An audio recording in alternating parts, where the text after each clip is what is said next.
though that's mainly my challenge. Honestly, the other sweets and carbs, they're not a temptation for me. Good. I used to love red velvet cake. And it was last year I went to go have a slice of it at my favorite bakery. And Hmm. I was disappointed that it didn't even taste good.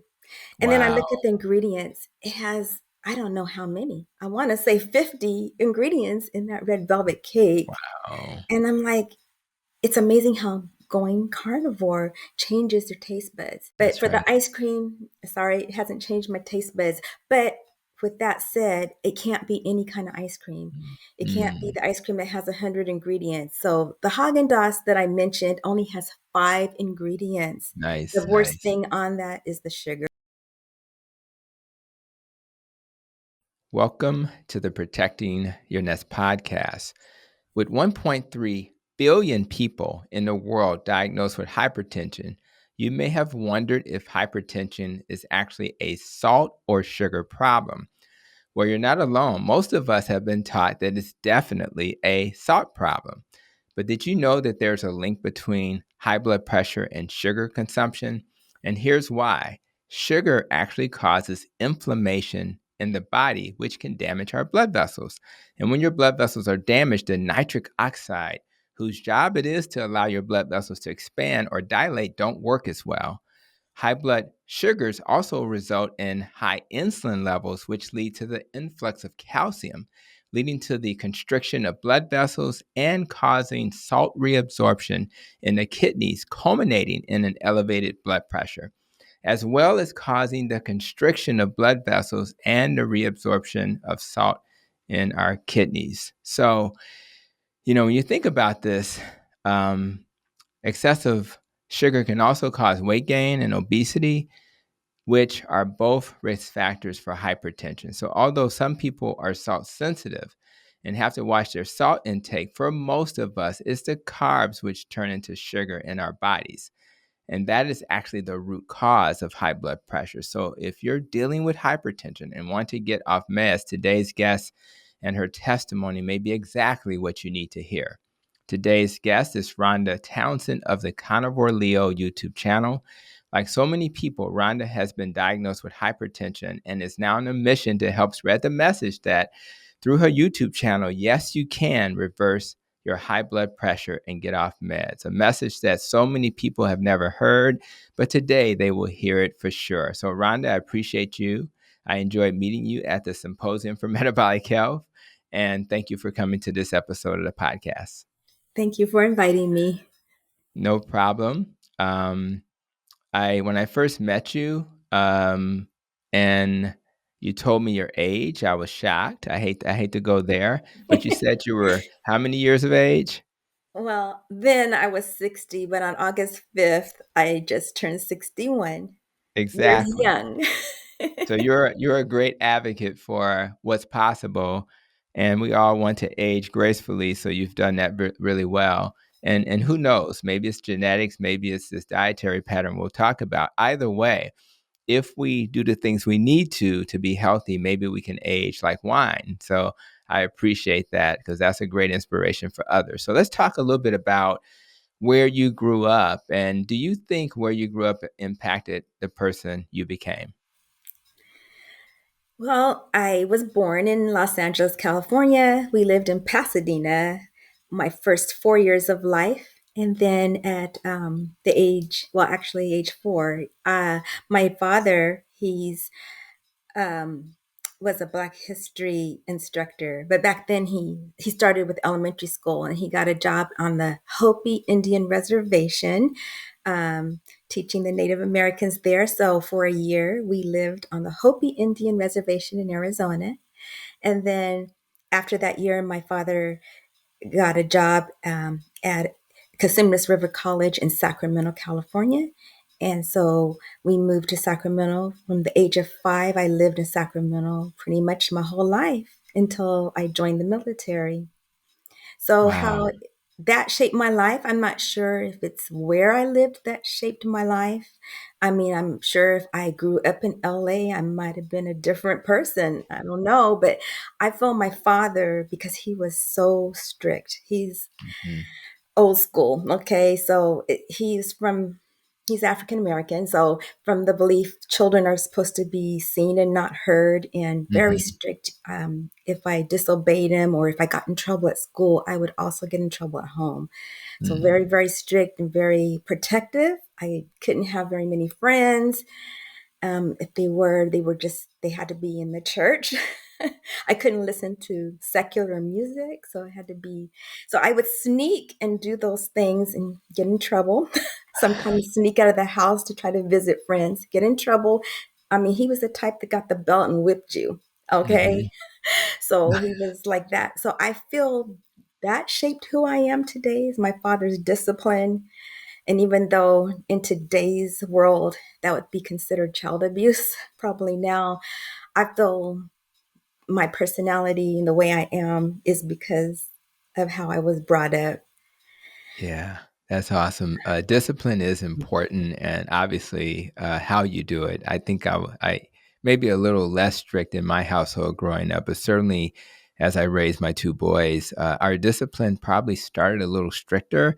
But then we started doing things like timeout and things like that. So it kind of shifted once we had a different perspective. I do love the fact that your father had the history perspective as a Black history is amazing, and but more importantly, the ideal of just history in general. And I did not like history when I was in school, but I love it now, and it's all about how it's taught. And I just love learning about the past and connecting the dots. Your Indian reservation experience is shockingly amazing, and I'm sure you gained a lot from that experience. And you may not have understood it when you were young, but that's amazing. So that's very, very interesting perspective. So thank you for sharing that with my audience. And I do know we have another friend in common. That's Carrie of Homestead How, who's working Mhm. on the Carnivore documentary, and he was the person who inspired you to start your YouTube channel. But it does take courage to stand before the computer and the camera and the mic. So, Yes. what type of person are you? Were you introverted or extroverted? And what gave you the courage to actually get in front of the camera and start a YouTube channel? Well, I took the personality test, which confirmed what I thought already. So I'm more on the introvert side, even though on my test I'm kind of more of a balanced person. Hmm. I can be between introvert and extrovert, but I feel I'm more introverted because even though I'm social when I'm out in the crowd, like when we were in San Diego, I could Hmm. interact, but I feel more comfortable interacting in smaller social settings instead of large like parties. And then when I feel like it drains my energy if I'm out too long and I need to go home, be by myself, and get my energy back. So for me, I believe that's the definition of an introvert. Yeah, and I could see that because we definitely had a lot of one-on-one conversations. I think I like one-on-one conversations as well. Hmm. But you also were active on your YouTube channel. You posted the different images of people you met, right? So in order Yes. to meet people, you have to be a little extroverted. I remember introducing you to, I think it was Dr. Robert Cyrus, Yes. and then he introduced you to the huge Dr. YouTuber, Berg. Dr. Berg, right? So that must have been exciting. I had a chance to meet Dr. Berg in person. I knew most of the speakers at the symposium, but I had not met Dr. Berg yet. So it does take a little courage, but it's also nice to have. You get a little bit more meat on the bone when you're having those intimate conversations. So I think I understand that. So I think we have a lot in common when it comes to that.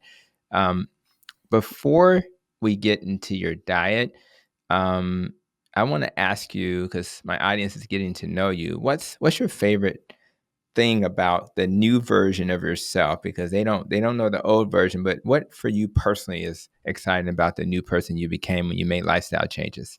Well, I have a couple. Can I just say two of them? Absolutely. I think the first one I actually noticed was, which surprised me, was when I started noticing how different I looked. From my highest weight was 200 pounds. So, and to look at me as I was I guess my weight loss was going down, and I would look in the mirror and not really recognize myself. I'm like, is that really me? I look so different. And then I'd be out with my mom, and then sometimes there's mirrors. I'd look in the mirror, and I'm like, am I really that slim? Do I really look like that? And my mom goes, yes, you look like that. Right. So I do like this new look, Yes. this version of me. So I don't want to go back to looking like I did at 200 pounds. And then the main thing I noticed is my mood, my Mm. temperament. Um, you may not believe me, but I used to have a terrible temper, and Hmm. the slightest thing someone could say to me, I mean, not strangers, but mostly with my family, my mother, my husband, my kids, Hmm. I would yell. I would start, raising my voice, yelling at the top of my lungs. And I think that contributed to my hypertension as well, and stress.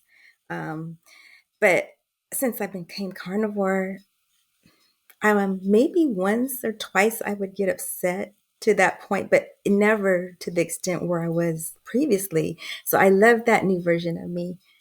But Yeah. I have, And even temper, more well balanced temperament. yeah, everything's better when you are calmer. Hmm. And when I talked to Kerry of Homestead How, he also shared that he's easier to be around. His mood is better, and he feels like it's like a new life. Um, so if I had not seen this miracle in my patients and in the people I interact with in the low carb community, I wouldn't believe you, right? Hmm. And Hmm. when I met you, you were a ball of energy. Yes. You were a ball. It was actually quite funny.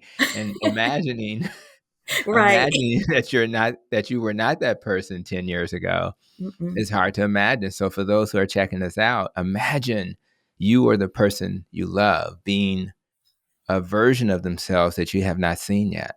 A version that's going to bring joy to the room, a version who can tolerate a difficult conversation, a version who can be there to support you when you're struggling because their mind is just level and it's just a different life, and it affects you at home, it affects you at work, it affects you when you're walking down the street and you see somebody and you feel so good, you just say, hey, how are you doing today?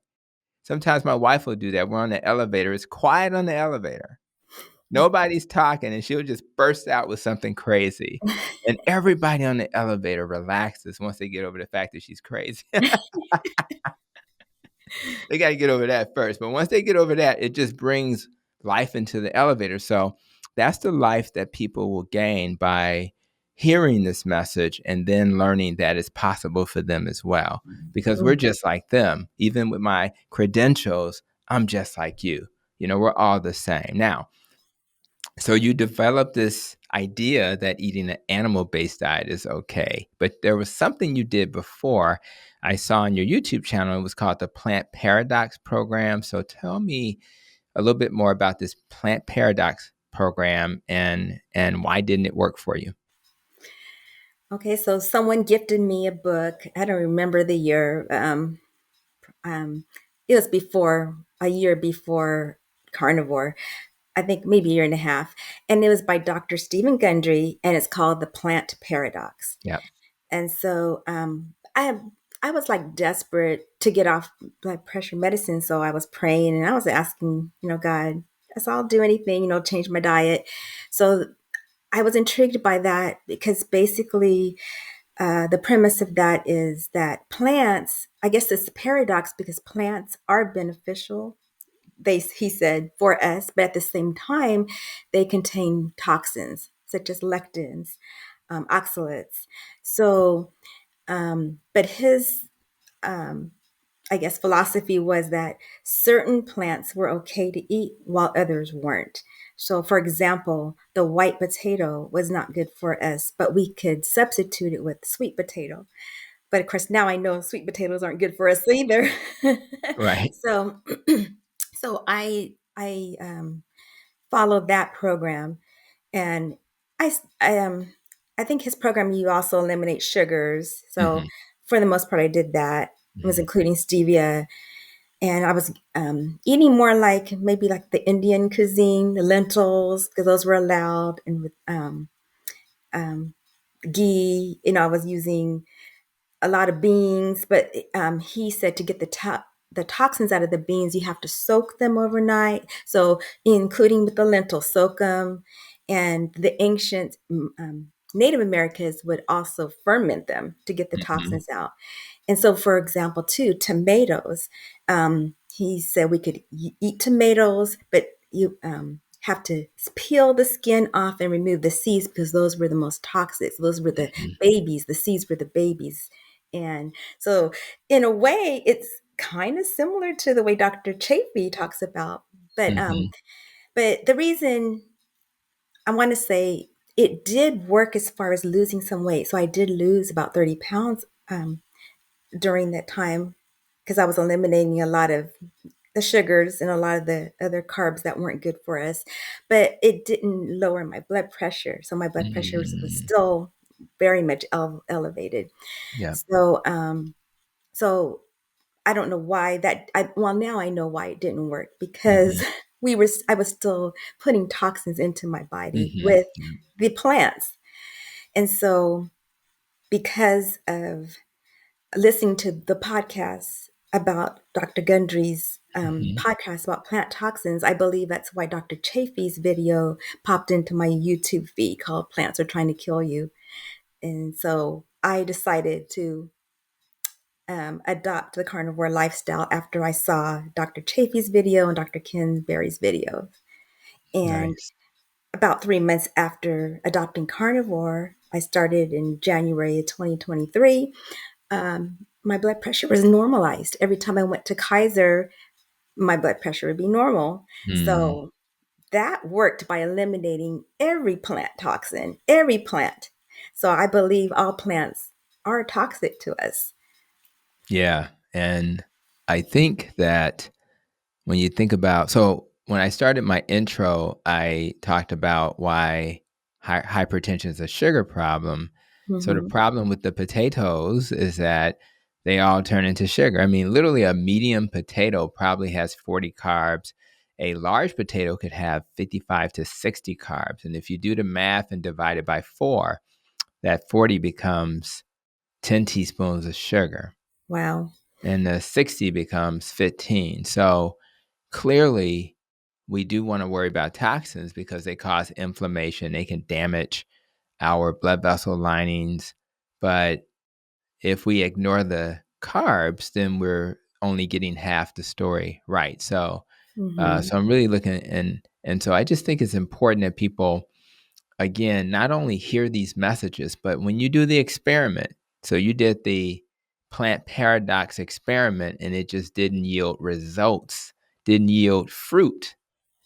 But when you did the animal based diet experiment, you were able to get off medicine. Yes. And so I want to talk a little bit more about that, but before we do that, let's so we know hypertension was part of your story and that sounds like that was the major thing you were trying to solve. But I want to know about other medical conditions you benefited from by doing, I mean, or were able to eliminate. The question though is like, okay, you have been on medicines for how long? About 30 years, because at age 30 is when I found out I had hypertension by walking to work one day. And usually a person doesn't have symptoms of hypertension, but I almost passed out walking to work. I was dizzy and felt Mhm. faint. And that scared me. So I made an appointment with urgent care. And that's when I found out Mm, that I think my blood pressure was 150 over 100 when I went to urgent care right, that day. So they put me on hydrochlorothiazide, which is a water pill basically. right. And with that water pill, um, it did reduce my blood pressure Mhm, initially. And I don't know if it's because of the water pill, I did lose some weight as well with that. mhm, sure. Um, but after a while, it doesn't work and they have to put you on another medication. So that's what happened. I was on three different blood pressure medications. Um, Unbelievable. yes.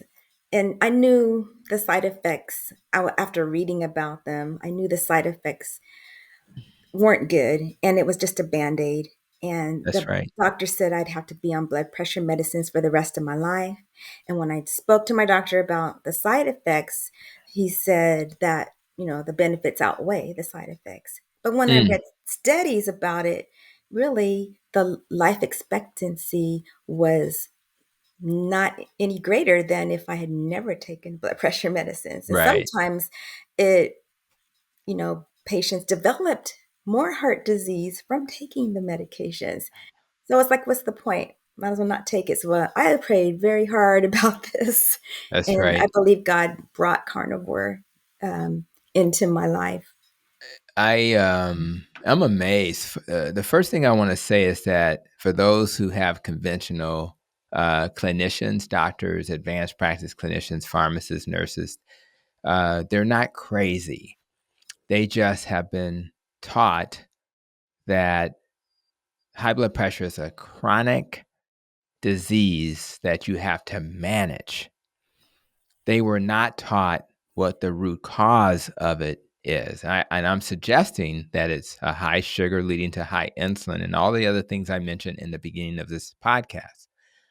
If they have not been taught that, then of course they're going to just continue to add medicines and add medicines. And in their minds, the benefits of the medicine outweigh the side effects. Hmm. The potassium being off because you're on a water pill and now you got a cramp. The amlodipine calcium channel blocker causing swelling. Yes, I had that. You've Hmm. been on that one, right? My feet and ankles swell. That's Yes. right. It's like the beta blockers like atenolol, metoprolol, anything with an OL ending will slow your metabolism down, will Mm. make you actually gain weight. In fact, there's a list of drugs that I have to know as an obesity doctor that will make you gain weight. Well, those are the main ones. Wow. So now you have a drug that's going to make you gain weight, but it's supposed to help you control your blood pressure. And we know weight gain is not good for your blood pressure. So it's a horrible model where we use drugs to maintain disease. It is totally okay to use drugs to bridge you to a lifestyle that'll get you off the drugs. That's the model I want to see. I want to see metabolically trained doctors who understand this basic principle so they can then provide hope, Hopi Indian reservation hope that'll help people understand there's another way. So now, besides the weight loss and you not recognizing yourself, what other medical conditions did you benefit from? I don't feel like I had any other medical conditions, at least not that I know of, except for, Yep. the being over. I was considered obese, by the way. They Right, said I right. was obese. So how And tall are you? Tell the audience how tall you are. I am 5'3". Yes. So five So, three and 200 pounds. That definitely is mhm. that puts you in the obesity category for sure, for sure. So you didn't So, have any other medical conditions anything else that got better? Like what about your life has changed uh, that clearly is related to this dietary change? well, like I said, the main thing was my mood, and it Mhm. could be because I was probably in menopause phase at the time too. Um, that's probably why my temper was out of Mhm. control as well. But it Yeah. seemed like going carnivore, I didn't have any more sweats, like night sweats from being in menopause. So that to me is amazing. Like, I don't even feel like I'm in menopause. I mean, the only reason I know because I don't have a monthly cycle, Right, right. which is nice, but I feel like the same as when I was on I don't know, my early 30s. If it Yeah. wasn't for, not having a cycle, I don't feel any different from that. So to me, that's just amazing. Um, and I've always had wonderful sleep, but my sleep even Mhm. improved even more because I feel like I sleep more deeply. And, Right. and my teeth, okay, my gums and my teeth. My dentist gave me compliment every time I go in and get my cleaning. Your gums, your teeth are looking better and better. What are you doing? So I told my dentist that I was carnivore, And of course, he loves meat, and he said he will check it out That's too. And right. I gave That's him my right. YouTube channel. So Cool. that's another benefit. And I like I said, I don't have any, or I don't know of having any other Yeah. health conditions. My blood sugar did go down, even though I've never been in the pre-diabetic range. My blood sugar was always on the high end of that Right. It normal was close. range. Yeah, it was close. So I feel you nailed it, Dr. Tony, when you said the high blood pressure was related to the high Hmm. insulinemia. Hmm. And I know my sugar was on the higher range. So if I That's right. kept eating this way, I probably would eventually become diabetic. That's right. Hmm. And I'm glad you brought up insulin. So for those who are new to the low carb community, make sure you get a fasting insulin level because your sugars may be normal, as the case was for Rhonda, just high normal, but your insulin level probably won't be normal. It'll probably be high. And so if you see a high insulin level, you can predict diabetes 5 to 10 years in advance. You can predict your risk for heart disease 5 to 10 years in advance. So it's really a valuable tool that is not typically ordered by your doctor. If your doctor looks at you like a deer in the headlights when you ask for this test and you're a customer and they don't treat you like a customer and they say no, then Own Your Own Labs by Dave Feldman is a place you can go. There are others, but that's what comes to mind because I think Dave was at the conference too, at the Yes. symposium. He did. I think he may have done the last speech, the last presentation, who I truly respect as he does work in the lean mass hyper responder space. Now, we mentioned meds. We talked about side effects. You mentioned hydrochlorothiazide, amlodipine, and you've been on. So anything that comes to mind in terms of side effects you were happening with those medicines? Oh, yes. I mentioned I had the swelling in my ankles and my feet. And also I had excuse me, I Yeah, had you're good. I had heart palpitations. And that scared me because I would notice it more at night. Okay. And then I did tell my doctor about that. And so that's when they switched me to Altelenol. Right. Okay. And then with Altelenol, I think I didn't have notice any side effects except for being tired. I felt like I was Right. extremely tired, but I think it's because I switched medications and maybe I didn't Mhm. give my body enough time to adjust. But I just said, you know what, forget this. I want to get off my medications. So I read that you have to gradually wean yourself off and not just Mhm. stop abruptly. So I would cut the pills in half Yes. first and did that for maybe a week. This is while I was on that plant paradox program, Mhm. and then cut them again, another in half again, and then I stopped. Yeah. Well, you Mhm. have to be. I'm glad you used the term wean off. Mhm. If you're not making, even though plant paradox is not where we are now, it's still a better diet than the standard American diet, period. Mhm. Yeah. Right. So you're going to get better with the plant paradox, I'm sure.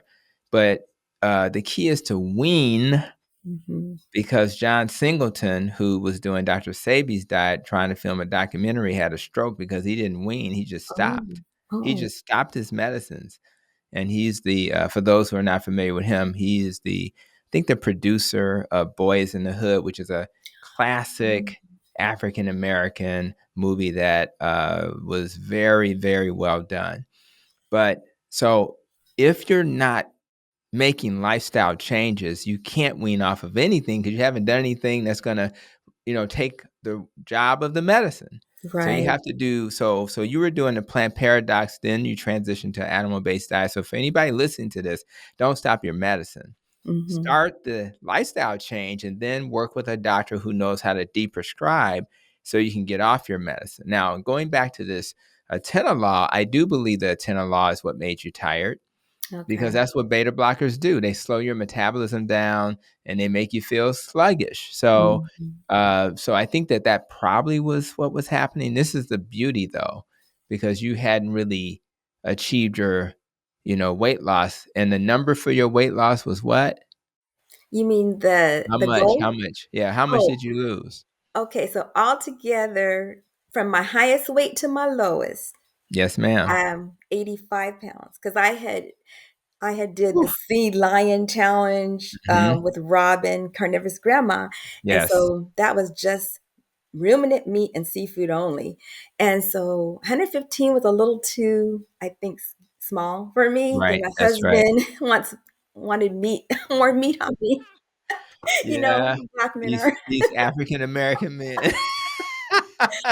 So since then, I gained 15 pounds back. So right now I do That weigh is funny. 130, but Okay. my husband said he would like me maybe around 125. So That's I all only have good. 5 pounds to lose. It's all good. That is so funny, and, please, I think most people who hear us understand that black men like a little meat on their bone. It is what it is, so Yeah. you don't wanna get too skinny, but and shout out to the carnivorous grandma, Yes.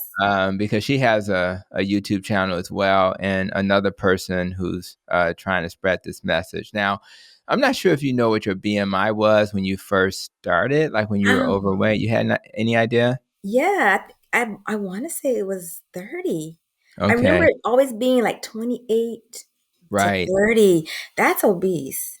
Let That's me do crazy. something. I'm gonna pull up see if I can find a BMI calculator. I'm just curious now that we've brought this Mhm. up. So you were 5'3", 5'3", and you 60. were how many pounds? 200, right? 200 was the highest. The highest. That BMI, I think it'll come up hopefully. Um, I'm trying to. Oh, it was 35. What? Yes, Oh my ma'am. goodness. Oh Yes, shoot. 35. So now I want to. The reason why I brought this up, and I've mentioned this previously, if you have a BMI of 25, that's considered normal, right? Even though it could be higher for people of color, we can go up to Mhm, about 27, 28. Having said that, that's 10 over the norm, right?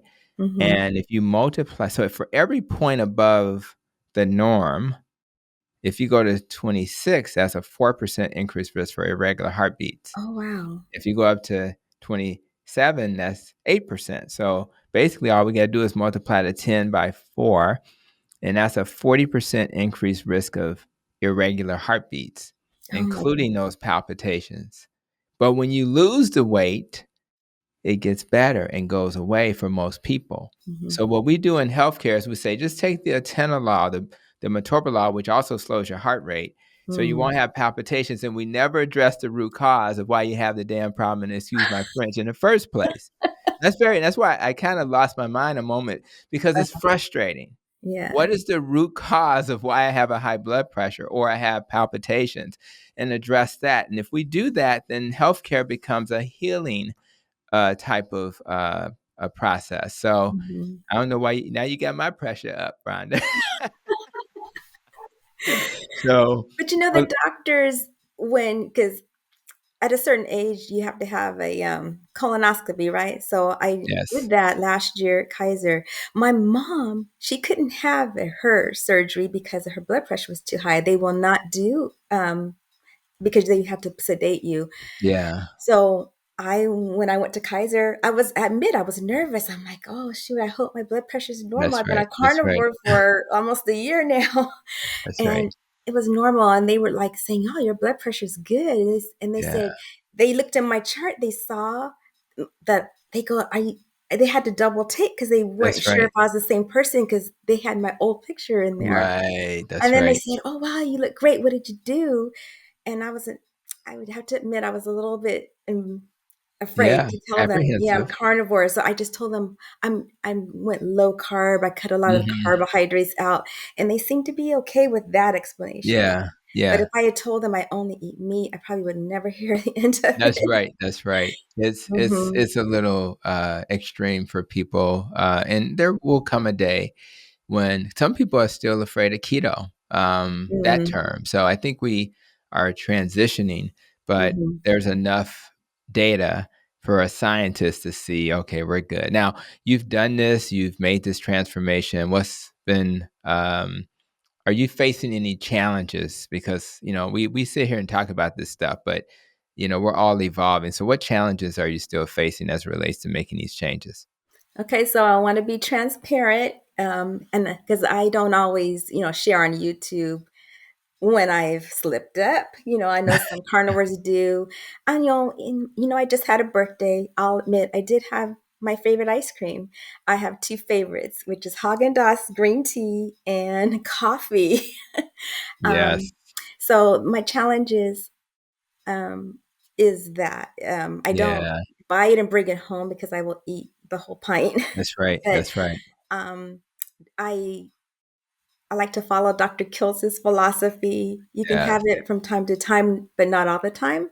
That's And I right. know all carnivores don't agree with that. So I just want to be transparent and honest that I do have it from time to time. And dairy, period, is my weakness. I love Hmm. cheese. I love all dairy. I feel like I can handle it because maybe I don't laugh at me, Dr. Tony. I'm a blood type B, B positive. So that's for balance. And I feel like, I never had any issues with dairy except for it does put on weight. And I know Yeah. that that's the reason I put on this 15 pounds back. Hmm. But though that's mainly my challenge, honestly, the other sweets and carbs, they're not a temptation for me. Good. I used to love red velvet cake. And it was last year I went to go have a slice of it at my favorite bakery. And Hmm. I was disappointed that it didn't even taste good. And then I Wow. look at the ingredients. It has, I don't know how many. I want to say 50 ingredients in that red velvet cake. Wow. And I'm like, it's amazing how going carnivore changes your taste buds. But That's for right. the ice cream, sorry, it hasn't changed my taste buds. But with that said, it can't be any kind of ice cream. It can't be Mm. the ice cream that has 100 ingredients. So the Haagen-Dazs that I mentioned only has 5 ingredients. The Nice. worst Nice. thing on that is the sugar. But Yeah. but that one seemed like that's just always tastes good to me. Yeah, it's always been good to you. Well, shout out to Häagen-Dazs, green tea and coffee. And you're right, it depends on who's in front of you. And I want people to hear me when I say this. I need people to relax. You know what I mean? Yeah, Yeah. yeah, just like that. Waiting to Exhale are one of our favorite movies, right? How did you know? So, listen, relax. Everybody's different. If you have a processed food addiction, yeah, stay away from Haagen-Dazs if you have a processed food addiction. It'll trigger you. But for some people, they don't have a processed food addiction, so they should be able to indulge on the holidays or for a special occasion like your recent birthday. We should be able to indulge and be okay. And some people tolerate dairy. I've made videos where I tell people to watch the dairy, but some people do and some people don't. So let people do what they're going to do to be successful. And if they're having success, let them do that. Stop trying to police people and tell them how to eat. Everybody is different. If I have a moment of indulgence, I can do that. That's just the way my body is built. And I think that it sounds like you're able to get back on track as well. So I appreciate that. One of the things I saw, though, looking at your channel, was a video you did with your husband. Mm. You guys were pulling up to Wendy's, and this is something we all go through when we're eating keto or carnivore. And of course, we're trying to just get some burger patties and call it a day because the bunless burger, which is more keto, is gonna charge you the full burger price, right? So we're Yes. like, hey, just give me a couple of patties. What will you charge me for that? But it's a challenge because sometimes the person taking the order is like, what are you talking about, right? So since you've been doing this, how has that evolved? Are people more likely to understand what you're asking when you only ask for the patties, or are you still running into like people again looking like deers in the headlight? Well, that was funny because usually, Wendy's, it was never a problem when I went by myself. So Mhm. when I went with my hubby that time, um, I don't know, the guy thought we were ordering a junior burger. I don't Right, know why. So we had to kind of keep saying over and over again, and he might have been new or maybe he didn't right. know. But normally I don't have a problem just ordering a plain burger patty Mhm. from Wendy's or In-N-Out. In-N-Out is great with, I don't know if you have an In-N-Out in Chicago. I think it's just the West Coast, I think, that has Mhm. In-N-Out burger. Um, but they're known for I think Laura Spath, she lives in Mhm. Arizona. She's the one that got me onto the In-N-Out burger, where they're I guess it's more common for people just to order burger patties, plain burger Mm-hmm. patties, mustard fried, Right. But so that just that one time seemed like we had a challenge at Wendy's for some reason, them not understanding or maybe not knowing there is an a la carte menu. So Right. now Right. I make sure I'll say from your a la carte Right. menu, That's right. or just just want a plain burger patty. That's That's it, right. That's right. That's right. And I think that's good tips because if you say, because you're right, a lot of these restaurants will have it, but it's so rarely ordered, people Hmm. won't think about it. And but again, you save a ton of money because Hmm. most, and if you can't get them to understand, you may want to say, well, could you ask your manager if he'd give me a good deal on some patties? I don't Okay. eat plants, and if he can give me a good deal, he or she, that would be great. So I love that. You mentioned ice cream, obviously dairy, Hmm. and that red velvet cake, which, any other fun foods that you miss, or are those the main ones? Any others that come to mind? You know what? It's crazy. I don't miss any of the carbs that I used to Yeah. eat. And once in a while, like even if I stay strict carnivore, even the ice cream doesn't tempt me because I don't buy it and bring it home. But if Hmm. I'm out, then I may be tempted to go have one, or if I'm celebrating my birthday, That's I'll right. be That's tempted to right. have one. But it's I don't have any other carbs that That's tempt me. good. It's just like they're not appealing to me anymore. Yeah. Yeah. Uh, Well, mhm. I think, for me, it's like the knowledge makes it difficult for it to be appealing. Like, there's something Mhm. about just knowing what I know, and Yeah. and it's not even just that. I think part of it is the knowledge, but when you have a stomach problem, Oh. you know that there's a consequence. It's one thing if my consequence was just acne. Mhm. I know when the Black Carnivore was around, she would talk about asthma flaring up and maybe a skin problem. But my Mhm. stomach gets just, I mean, it just tears up. So even though I may want that item, I know there's going to be a consequence. It's not 100% that it'll happen, but it's 50%. And I'm not in Vegas. I don't want to gamble with my life and my belly that way. So that's Right. really good. And you're one of the lucky ones in that you don't have to think about that temptation. Others will. And for Mhm. those going back to processed food addictions, Dr. Joan Iflin's Reset Community, this is one of the few times she wasn't speaking at the symposium. She's got a program. So her ARC community, Reset Community, will bless you with the type of support you need. So I wanted to say that out loud. You also made a video on your channel talking about the steak that was prepared in a funny kind of way, and hadn't really done that before. So educate me and my audience about what that steak was called, and what's the point of preparing it that way in the first place? Well, the way I cooked that steak was the using the sous vide method. Sous vide, Okay. Sousvide. It's a French word, and it means to cook under a vacuum. So, um, I bought a sous vide wand, and you just stick it in a pot, and what it does is it percolates the water, and it keeps it at a constant temperature, and it cooks Mhm. the meat evenly. Mm. So for I guess I like my steak medium rare. I believe the temperature I cooked it was 135. I have to go back and Mhm. look. I don't remember the temp. And you cook it for maybe an hour, hour and a half. Mm. And so um, it's cooked thoroughly, but it's still, rare. And then all you have to do is sear it for Mhm. like a That's minute or cool. two on all sides. And it's supposed to actually, well, for me, when I did that, that was my first time when that video you saw of cooking Mhm. a sous vide style. It was a Wagyu steak also. So Mm. the Okay. meat that was the most tender steak that I ever cooked or had. So for the first time experiment, it came out great. I Yeah. don't use that method all the time because of the vacuum seal. I think it's, cooked in plastic and I didn't really Yeah. want to use the plastic. Right. Yeah. So now I use my sous vide to make egg bites, Yes. bacon and Gruyere egg bites, and I use the mason jars and seal the mason jar and sous vide that. I don't use the plastic. So since that Yeah. video, I don't sous vide the steaks That's anymore. right.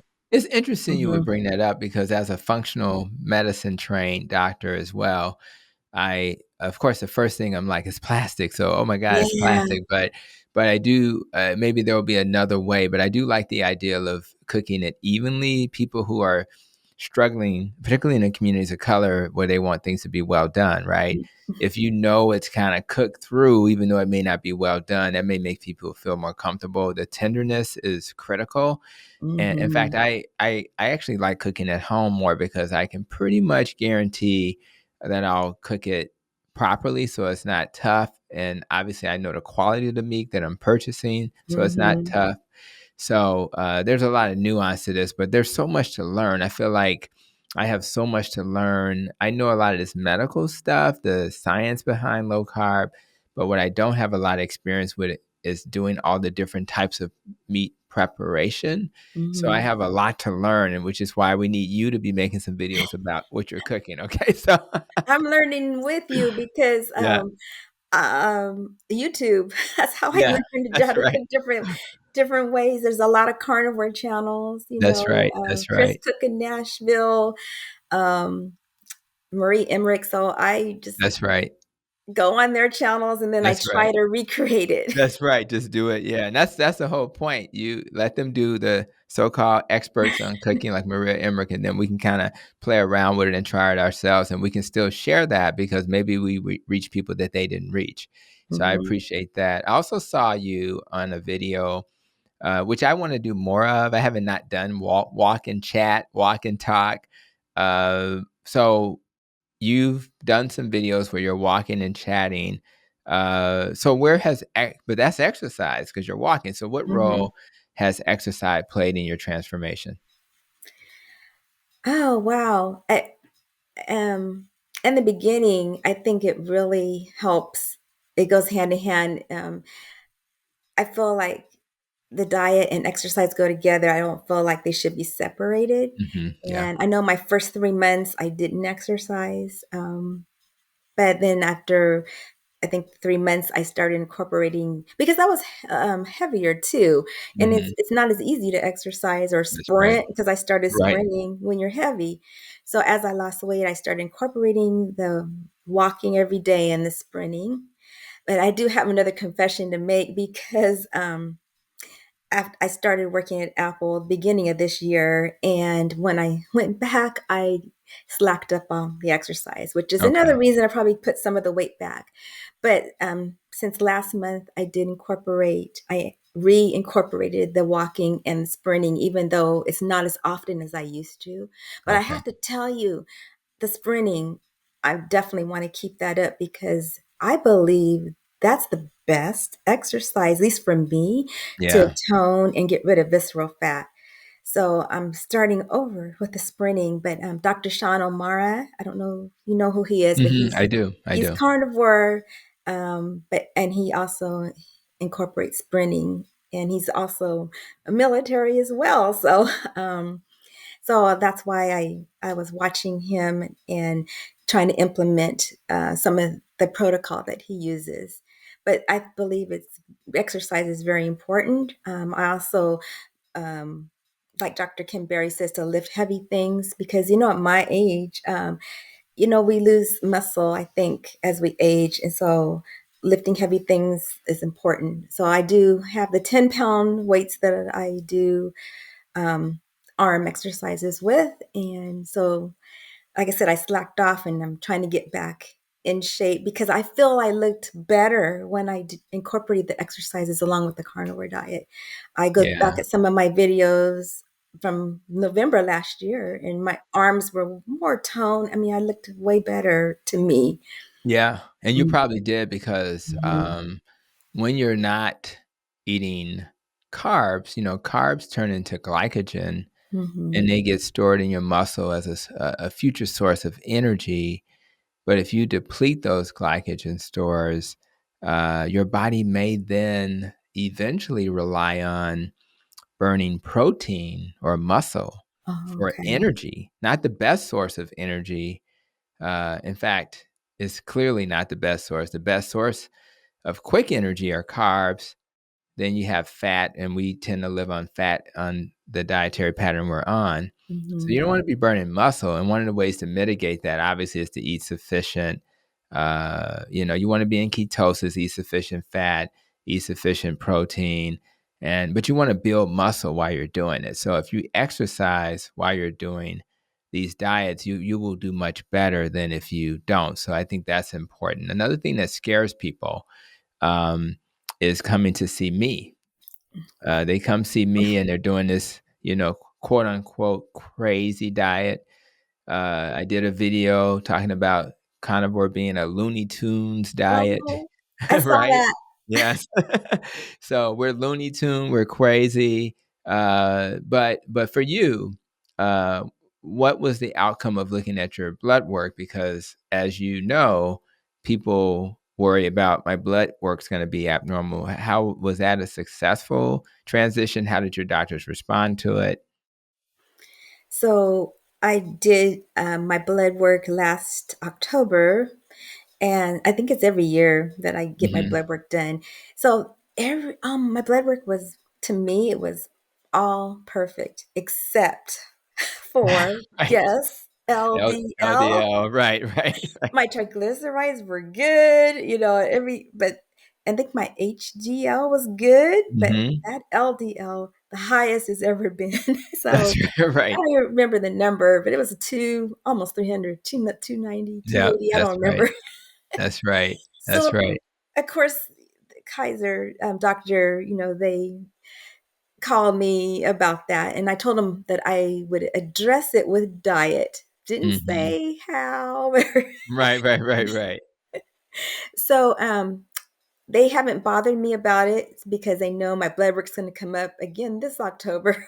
Okay. So, but according to Dave Feldman, I think all I have to do is eat Oreo cookies the night before, Ah! and my LDL will go down. That's right, that's right. That So I don't is know. it's Should I do funny. that? No, I wouldn't do that, but I do, and I appreciate Dave Feldman and Nick Norwitz for being a little cynical. But at the end of the day, I know a lean mass hyper responder has LDL, over 200. They have a HDL that's, over 80 or so, and they have a triglyceride less than 70. So and based on the initial research that's been coming out from that group, from Dave Feldman and his research with Nick Norritz, it looks like all the things we worry about are better. So if your other metabolic markers look good, Mhm, your primary care doctor, your conventional doctor may not get it. But what we're seeing is that if those other metabolic markers are looking good, which they are in your case, then you're okay. I mean, you can't, mhm. metabolic markers include your belly size. Well, we know that shrunk. It Okay. includes your blood sugar. You said it was normal, but it got better. It Mhm. includes your triglycerides and your HDL, and those both got better. Yes. So if you start thinking about all the markers and of course your blood pressure. So if all those things got better, you are metabolically healthy and you are in a much better position than you were before you started this journey. So they can keep that LDL. And if you worry about that, you can get the particle sizes and you can look at whether or not you have small or large particles with the hope that you have less of the small and more of the large. So I think you're doing great. I'm really excited for this transformation. I think it's really inspiring that people who check out this episode will now know there's another way to heal other than taking more medicine. So, as we're kind of wrapping up and we think about the next 12 months of your life on the planet, any areas that you hope to focus on so you can protect your nest? Well, to continue getting nutrition from nutrient dense beef because that's the most nutrient dense food. That's right. Because prior to carnivore, I did not eat beef. You know, I ate mostly seafood and chicken and turkey, but never beef until carnivore. So this is amazing. In fact, I didn't tell you earlier that I was also borderline anemic, Oh, but wow. since becoming carnivore, my iron levels are perfect. Yes, right. Um, and then protecting my nest, I know how important exercise is. So I definitely, even though I don't love exercising, I'm not going to just stop like I did this Yeah. time. Yeah. You know, like I wish that I at least kept up something once a week, twice a week, is something's That's better right. than nothing. So I definitely know exercise is going to play a major role in protecting my nest and also less stress, more sleep, which I Yeah. have already noticed. Of course, I'm retired. I'm retired, even though I'm working at Apple. That's a contract job that's ending in a few months. But Cool. I don't have that stressful job that I had when I was a manager with the state. So um, it's just, you know, that I think is, I don't know, maybe just as important as diet. Yeah. Um, because stress causes so many diseases as well. That's right. So, and also how I think, we didn't talk about this earlier, but I try to be positive, Hmm. and in my belief, I believe we do create our reality by our Hmm. thoughts. Thoughts create things. Um, so first, you know, we have it in our minds what we want to be. I envisioned how I wanted my life to be. I envisioned myself being free from my medications. And so I feel, you know, first we have to see it and then it will come to fruition. So I want to continue thinking positive. And in the relationships, which I recently started forming more relationships in the carnivore community because I know Yes. that's also important. Because, you know, in the real world, we're not around people like us who Nope. are carnivores. You know, I have Not at two all. people at work who support me, and I'm very thankful for them. And they make me feel very normal because they know I just eat meat every day, and I even share it with them, and they That's just love right. it. So, um, just forming those relationships and avoiding the bad and adding good. So I'm still Yeah. working on that because I told you I do have ice cream once in a while. That's right. But I feel that it's what we do the majority of the time that affects our health, and so I want to keep incorporating all those things to protect my nest. Nice. Well, that's a very holistic way of looking at it, and we'll always be working towards all the various aspects of what's necessary to protect our nest, and which is why I use that theme to not just focus on low carb, but all the other aspects that if you struggle in, low carb is probably not going to solve the problem. So I really appreciate you sharing that. I appreciate you coming to this episode. I want to get people to the YouTube channel. So let's remind them how to get to you. So on YouTube, I'm Carnivore Leo, and then my name Rhonda is in parentheses next to that. And I also have Instagram. My Instagram name is Carnivore Leo, all together, one word. And I recently just added TikTok because someone at the San Diego Symposium for Metabolic Health talked me into it. And so I am Carnivore Leo on TikTok. Nice. And the Leo, I assume, is your sign. Yes, I'm a Okay. Leo. Okay, just wanted to make sure. All right, so thank you, Rhonda, for blessing me with the great interaction we had in San Diego at the Symposium for Metabolic Health. Thank you for coming to this podcast. Thank you for also doing a video short. For people who are checking us out, we're gonna do a video on my channel that'll talk about, what are the animal fats that are healthy to eat. We stole a few tips from Dr. Kiltz for that, and we're gonna share that. And we love Dr. Kiltz, the fertility expert who's in the low carb keto carnivore space. And we also I did a couple of videos on your channel. So Thank if you you. want to see me share some of my thoughts on, I think around the subject of ketosis, Yes. check that out as well. So thank you again, Rhonda, for being here, and I appreciate you. Dr. Tony, thank you for inviting me on. It was a pleasure meeting you in San Diego as well. And I want to thank you and Dr. Kilt as well, and Dr. Anthony Chafee, because all the doctors I met, for being so down to earth and so just nice. And you making me feel like I'm part of your tribe. So, I'm not a doctor. I was in the medical field briefly in the military, Air Force, but just thank you for including me in your circle. Well, considering you spent all those years on a reservation, you definitely part of the tribe for sure. So it's one all good. year, one year That's on the right. Just reservation. 1 year. That's all good. Well, now you have the low carb keto carnivore tribe. So thank you so much. Okay. Thank you. All right. So today, guys, we discuss how the carnivore diet can not only reduce your risk for hypertension, but for many people, reverse it. And I kind of started this episode sharing that it's common. 1.3 billion worldwide are suffering from this health condition, and but it doesn't have to be that way, guys. All the low carb diets, including carnivore, can help you heal. They are diets that eliminate the things that cause disease.